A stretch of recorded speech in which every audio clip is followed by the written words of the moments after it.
वाणी की अधिष्ठात्री देवी वीणा पाणी माँ भगवती सरस्वती के श्री चरणों की वंदना करके, गुरुजनों के कमलवत चरणों को सादर प्रणाम करके, आप समस्त सुधीजन एवं जिज्ञासुओं के प्रति सादर नमस्कार। आज के इस व्याख्यान में समास प्रकरण के अंतर्गत अव्ययी भाव समास के उदाहरण निर्मक्षिकम इस पद की नियम निर्देश पूर्वक सिद्धि करेंगे। तो पद है निर्मक्षिकम, लौकिक विग्रह है मक्षिकाणाम अभावो निर्मक्षिकम।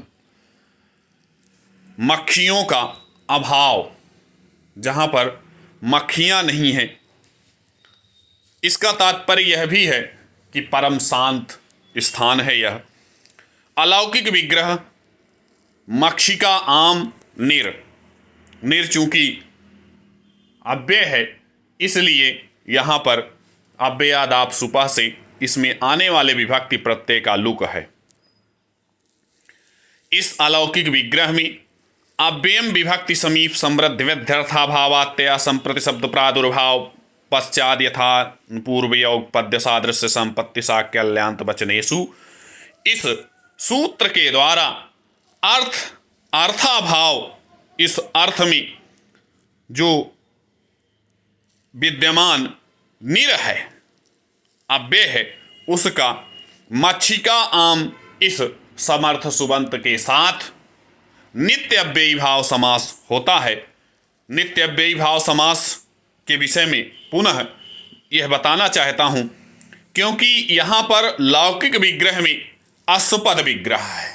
अश्वपद विग्रह का मतलब निर का प्रयोग नहीं किया गया है, वहाँ अभाव का प्रयोग किया गया है।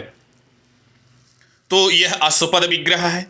समास होने के पश्चात सूत्र आता है प्रथमा निर्दिष्टम समास उपसर्जनम। इस सूत्र से उस समास विधायक सूत्र में आए हुए जो प्रथमा विभक्ति में और उससे निर्दिष्ट जो पद है निर की उपसर्जन संज्ञा होती है, और उपसर्जन संज्ञा का फल यह है कि उपसर्जनम पूर्वम से उसका पूर्व निपात हो जाता है। पूर्व निपात करने पर निर मक्षिका आम यह रूप बनता है। पुनः यहाँ समास हो चुका है अव्ययम विभक्ति समीप समृद्धि सूत्र से, इसलिए कृतद्धि समासाश्च, इस सूत्र से समास की प्रातिपदिक संज्ञा तथा सुपोधात प्रातिपदिकयोः, इस सूत्र द्वारा उसके अवयवभूत सुप जो हैं आम का लुक हो जाता है, और लुक होने पर निर्मक्षिका यह रूप निष्पन्न होता है। पुनः अव्ययी भावश्च, इस सूत्र से इसकी नपुंसक लिंग संज्ञा है, इसलिए अव्ययी भाव समास को नपुंसक मान करके यहाँ ह्रस्वो नपुंसके प्रातिपदिकस्य यह करने पर निर्मक्षिक यह रूप बनता है।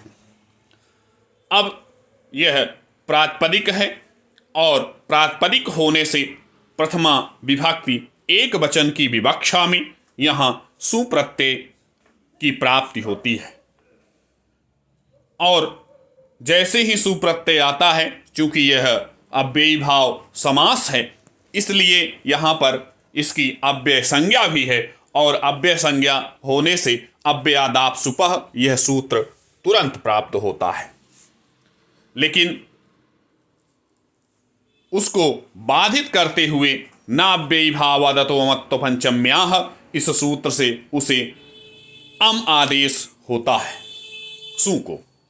यह सूत्र दो काम करता है, एक तो सु का जो लोप है उसका बाध करता है, और दूसरा उसे अम आदेश करता है। तो अमि पूर्वः, इस सूत्र से पूर्व रूप करने पर निर्मक्षिकम यह रूप निष्पन्न होता है। तो बन जाता है निर्मक्षिकम, अर्थात मक्खियों से भी रहित स्थान, परम एकांत जिसे कहते हैं।